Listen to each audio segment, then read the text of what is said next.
Hello दोस्तों, कैसे हैं आप सब। आज की हमारी कहानी है समझदार जेठानी। मीनू की शादी हुए 2 साल हो चुके थे।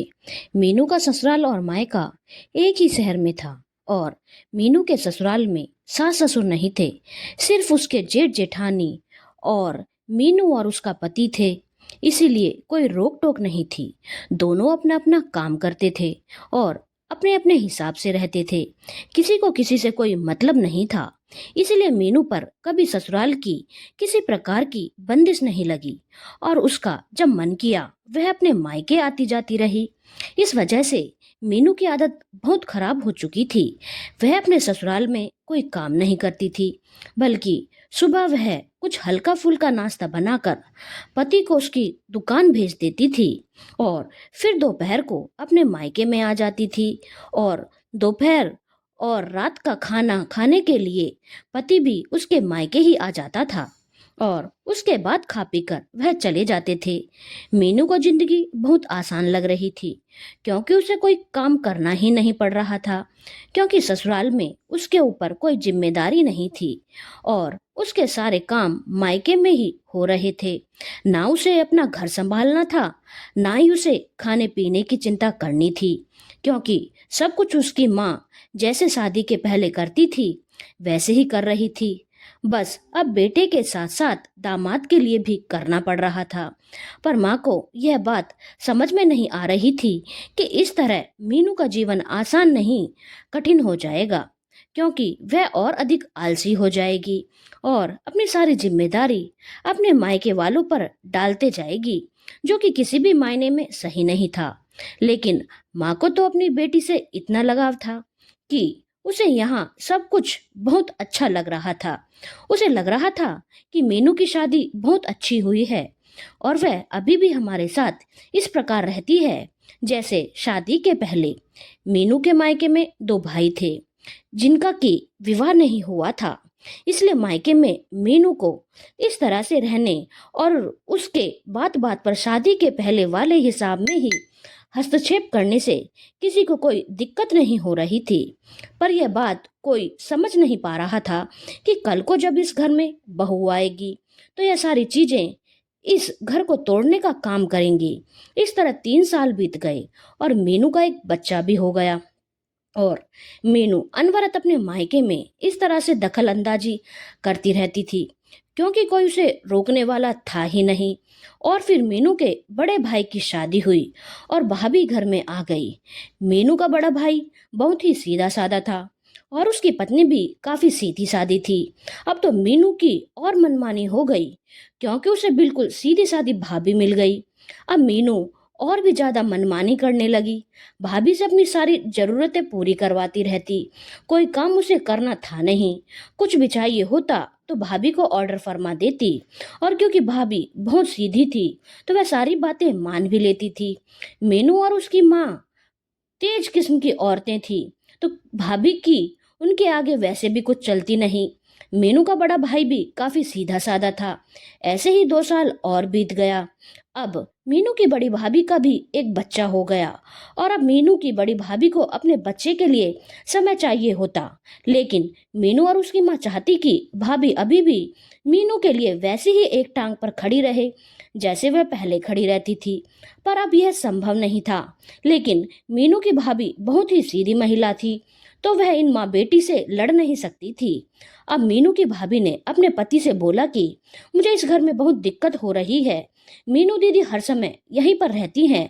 अब मैं अपने काम करूं, अपना बच्चा देखूं, इस घर के काम करूं या फिर मीनू दीदी की खातिरदारी करूं।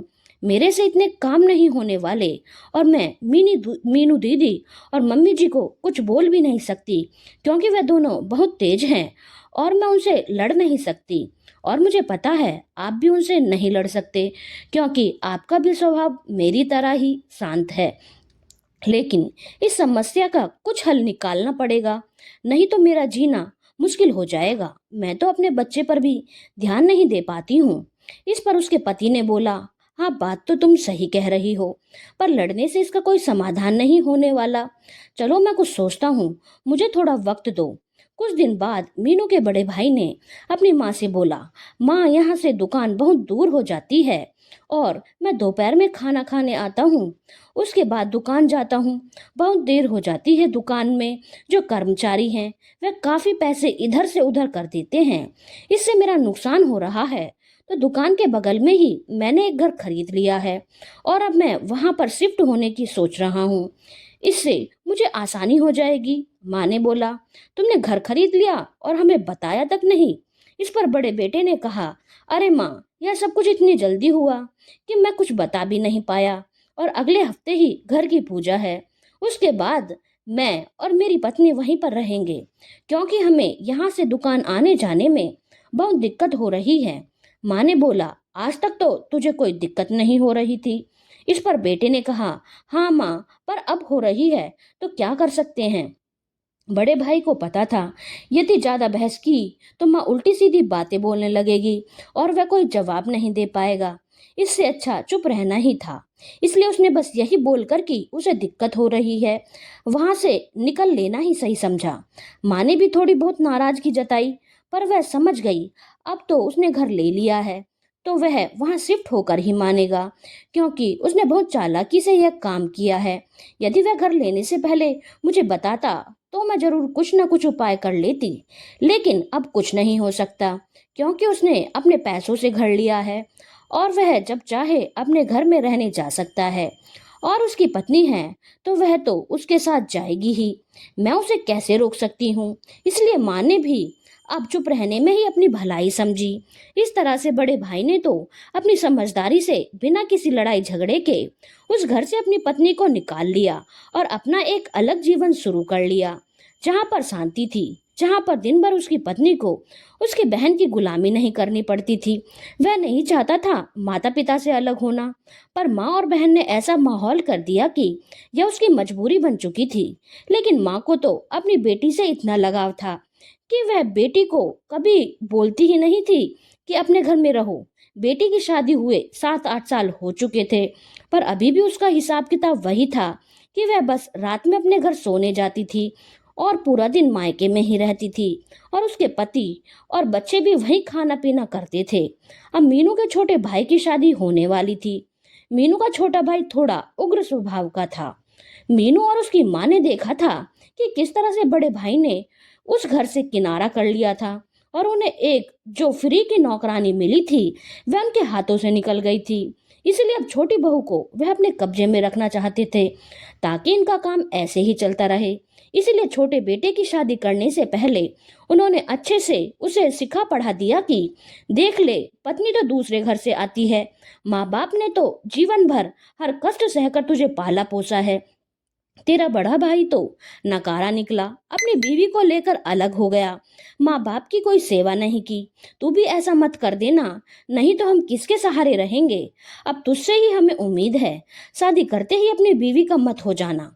मीनू और उसकी माँ ने छोटे बेटे को शादी से पहले ही बीवी के खिलाफ इतना भड़का दिया कि उसने सोच लिया कि शादी के बाद वह सिर्फ वही करेगा जो उसकी माँ और बहन कहेंगी, क्योंकि वह उसकी अपनी है।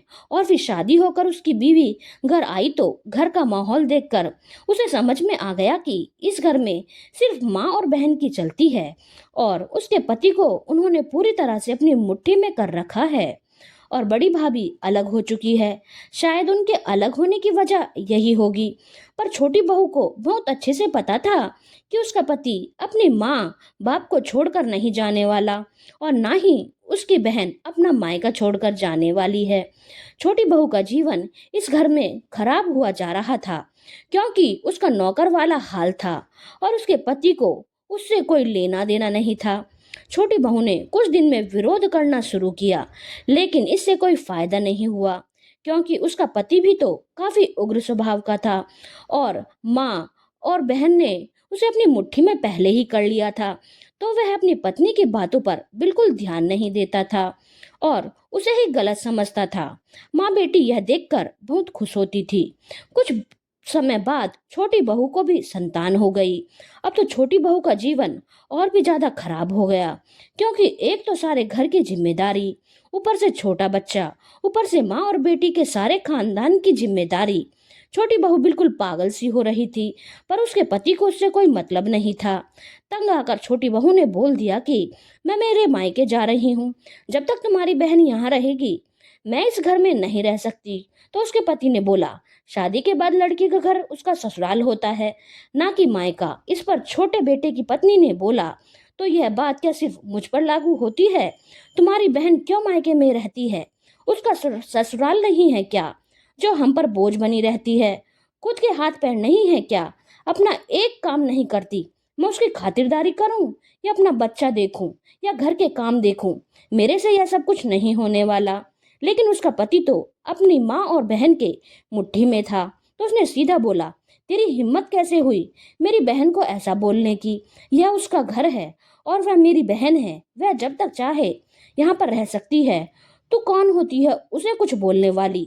तो उसकी पत्नी ने बोला, जैसे वह तुम्हारी बहन है और जब तक चाहे यहाँ रह सकती है, तो वैसे ही मैं भी किसी की बहन हूँ और बेटी हूँ, और मैं भी जब तक चाहूँ अपने मायके में रह सकती हूँ। यह कहकर छोटी बहू ने अपना सामान उठाया और अपने मायके जाने लगी। उसके पति ने उसे नहीं रोका, क्योंकि उसके हिसाब से वह तो बाहरी औरत है और उसकी माँ और बहन ही उसके अपने हैं। वह अपने ससुराल से निकल गई थी तो और उसका मन बहुत बेचैन हो रहा था, क्योंकि इस तरह से मायके जाना उसे अच्छा नहीं लग रहा था। और उसे पता था कि शादी के बाद कोई बेटी बहुत दिन तक मायके में नहीं रह सकती। उसने आवेश में यह फैसला तो ले लिया था, पर अब वह सोच रही थी कि यदि यह फैसला गलत हुआ तो वह क्या करेगी, क्योंकि उसके साथ एक नन्ही सी जान भी है। इसी परेशानी में उसने अपनी जेठानी को फोन लगाया और सारी बातें बताई और बोला, पता नहीं मैं मायके में कितने दिन रह पाऊंगी, फिर मेरा क्या होगा? तो जेठानी ने बोला, तुम अपने मायके मत जाओ, तुम मेरे घर आ जाओ, मैं भी तो तुम्हारी बहन जैसी हूँ। देवरानी ने कहा, दीदी आप सच कह रही हो, मैं आपके घर में रह सकती हूँ। तो जेठानी ने कहा, बिल्कुल रह सकती हो, आखिर तुम मेरी देवरानी हो, और यदि आज तुम मुसीबत में हो तो अपनों के पास नहीं आओगी तो कहाँ जाओगी? और हम तुम्हारे अपने हैं। देवरानी अपनी जेठानी के घर जा चुकी थी और वहां जाकर उसने अपने अपने जेठ को सारी बातें बताई। जेठ और जेठानी को तो पहले से यह सारी बातें पता थी। उन्होंने बोला, इसी वजह से तो हम अलग हुए थे, लेकिन छोटे का स्वभाव मेरे जैसा नहीं है। ऊपर से माँ और बहन ने उसे अपने कब्जे में किया हुआ है, तो वह तो अभी तुम्हारी कुछ भी सुनने वाला नहीं। एक काम करो, तुम आराम से जितने दिन यहाँ चाहो रहो और उसे तुम्हारी कमी महसूस होने दो। और हाँ, तुम्हें बिल्कुल जरूरत नहीं है ये बताने की तुम कहाँ रहती हो, वह तुम्हारे बारे में पता करते हैं या नहीं। छोटी बहू ने बोला, ठीक है भैया, जैसा आप ठीक समझो, मैं किसी को कुछ नहीं बताने वाली और ना ही मैं अपने मायके में किसी को कुछ बताऊंगी। बस मेरे यहाँ रहने से आप लोगों को कोई दिक्कत ना हो। इस पर बड़े भाई ने कहा, कैसी बातें कर रही हो, तुम मेरी छोटी बहन जैसी हो, तुम आराम से यहाँ रहो, यह भी तुम्हारा ही घर है, तुम्हें यहाँ किसी बात की कोई दिक्कत नहीं होगी। देखते हैं छोटा कितने दिन तुम्हारे बिना रहता है। उधर उस घर में छोटी बहू के निकल जाने से सारे काम का भार माँ बेटी के ऊपर पड़ चुका था, और उन्हें तो काम करने की आदत बिल्कुल थी नहीं। तो वह दोनों परेशान हो चुकी थी। ऊपर से छोटे भाई को भी इतने दिनों से अपनी बीवी के ऊपर आश्रित होने की आदत पड़ गई थी, तो उसे भी अपनी हर जरूरत के लिए अपनी माँ बहन का मुंह देखना पड़ता था। और वह दोनों इस बात से चिढ़ती थी कि घर के काम के साथ साथ छोटे भाई के भी काम करने पड़ रहे हैं। एक दिन उन्होंने अपने छोटे बेटे को अच्छे से सुना दिया। बोला कि मेरी अब यह उम्र नहीं रह गई कि मैं घर के काम के साथ साथ तुम्हारी भी खातिरदारी करूं। अपनी बीवी को बुला लो अपनी खातिरदारी करने के लिए, हमसे यह काम नहीं होने वाला। तो छोटे भाई ने बोला, कोई बात नहीं माँ, तुम्हारी तो उम्र हो गई है, पर मीनू दीदी तो है ना, और वह तो मेरी दीदी हैं, वह मेरे काम कर दिया करेंगी। इस पर मीनू ने बोला, पागल समझा है क्या मुझे? मैं क्या तुझे इस घर की नौकरानी लगती हूँ? मैं मेरा पति और बच्चा देखूं या तेरे काम करूं? अपनी पत्नी को तो रख नहीं सका और बहन से उम्मीद लगा रहा है कि वह तेरे काम करे। वैसे भी मेरे पति को रोज यहाँ आने में दिक्कत हो रही है। उनका दुकान भी काफ़ी दूर है, तो अब मैं यहाँ कभी कभार ही आ पाऊंगी, क्योंकि मीनू को बहुत अच्छे से समझ में आ चुका था कि अब इस घर में रहना है तो खुद ही हाथ चलाने पड़ेंगे। माँ से कुछ होने वाला नहीं, कोई भाभी यहाँ है नहीं, और यहाँ रहूंगी तो अपने साथ साथ माँ और भाई का भी करना पड़ेगा। मीनू ने जल्दी से जल्दी वहां से निकल लेने में ही अपनी भलाई समझी। अब घर में माँ बेटा बच गए थे और माँ कुछ भी काम करने लायक थी नहीं। बड़ी बहू से बोल नहीं सकती थी कि वह जाकर वहां रहे और उसकी सेवा करे। हाँ, पर यह तो बोल सकती थी ना कि तुम्हारे घर पर रहने के लिए आ रही हूँ। तो माँ ने अपने छोटे बेटे से बोला, देख, तो अपनी पत्नी को तो संभाल नहीं पाया, अपना परिवार तुमने खुद बिगाड़ लिया, और अब मेरे से इस उम्र में कोई काम नहीं होने वाला, तो मैं तो मेरे बड़े बेटे बहू के पास रहने के लिए जा रही हूँ। तू अपना देख ले कि तुझे क्या करना है, मेरे से कोई उम्मीद मत लगाना। अब छोटे बेटे को समझ में आ रहा था कि जीवन में सबसे बड़ा साथी जीवन साथी होता है, जिसकी उसने कभी कद्र नहीं की अपनी माँ और बहन की बातों में आकर। और उसे यह बात भी बहुत अच्छे से समझ में आ गई थी कि उसके बड़े भाई भाभी क्यों यहाँ से अलग हुए थे। लेकिन अब वह कर भी क्या सकता था। उसने अपनी पत्नी के मायके में फोन लगाया तो पता चला वह वहां पर गई ही नहीं। अब तो छोटे बेटे की हालत खराब हो गई कि मेरी पत्नी मेरे बच्चे को लेकर आखिर गई कहाँ। कहीं उसके साथ कोई अनहोनी तो नहीं हो गई, या फिर कहीं उसने कुछ गलत तो नहीं कर लिया। सास को भी अब थोड़ा डर लगने लगा। उसके मायके वाले भी तुरंत आ गए और बोला, इतने दिनों से हमारी बेटी यहाँ नहीं थी और आपने आज तक हमें बताया भी नहीं। यदि आपको लगा वह मायके में है तो आपने आज तक फोन करके पता भी नहीं किया। हम तो पुलिस में जाएंगे। अगर हमारी बेटी के साथ कुछ ऊंच नीच हो गई तो हम आपको छोड़ेंगे नहीं। माँ ने घबरा कर बड़े बेटे को फोन लगाया और उसे सारी बात बताई। बड़े बेटे ने कहा, एक काम करो, तुम सब लोग यहाँ आ जाओ। माँ और छोटा बेटा बड़े बेटे के घर गए। वहां पर अपनी छोटी बहू को देखकर उन्हें यकीन नहीं हुआ। तब बड़े बेटे ने उन्हें सारी बातें बताई। यह सुनकर छोटे भाई को अपनी गलती का बहुत एहसास हुआ और उसने भगवान का शुक्र भी मनाया कि उसकी पत्नी और बच्चा उसके बड़े भाई के घर में सही सलामत थे। अब बड़े बेटे ने माँ से कहना शुरू किया, माँ, तुमने अपनी बेटी के प्यार में पागल होकर अपने दोनों बेटों का घर बर्बाद करने में कोई कसर नहीं छोड़ी। यह दुनिया की रीत है कि बेटी को शादी करके ससुराल जाना ही होता है। कोई बेटी मायके में जीवन भर नहीं रह सकती, पर तुमने इस रीत को बदलना चाहा और अपनी बेटी को मायके में ही रखा।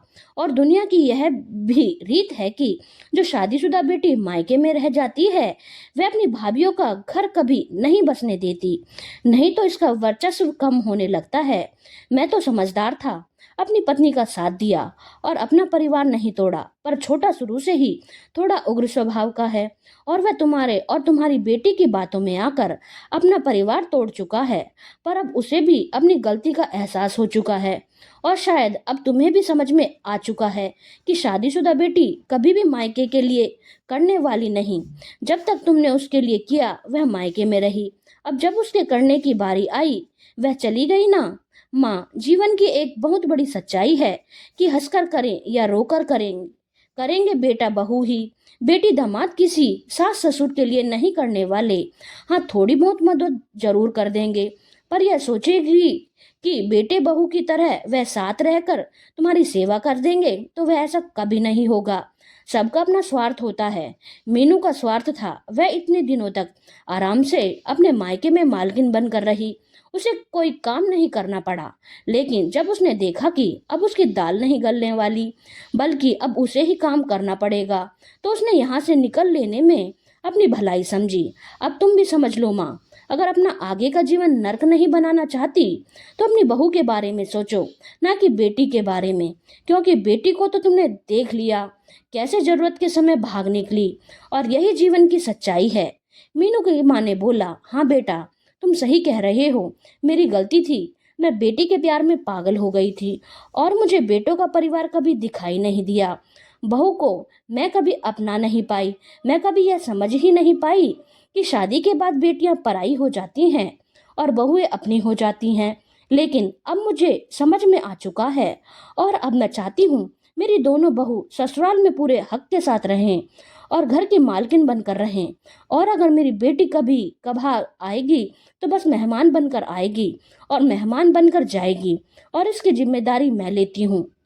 यह बात सुनकर सबने चैन की सांस ली और बोला, चलो ठीक है, अब सब मिलकर घर चलते हैं। और छोटी बहू के मायके वालों को फोन लगाकर बता दिया कि सब कुछ ठीक है, आप लोग चिंता ना करें। दोस्तों, यह एक काल्पनिक कहानी है, पर यह एक हकीकत भी है।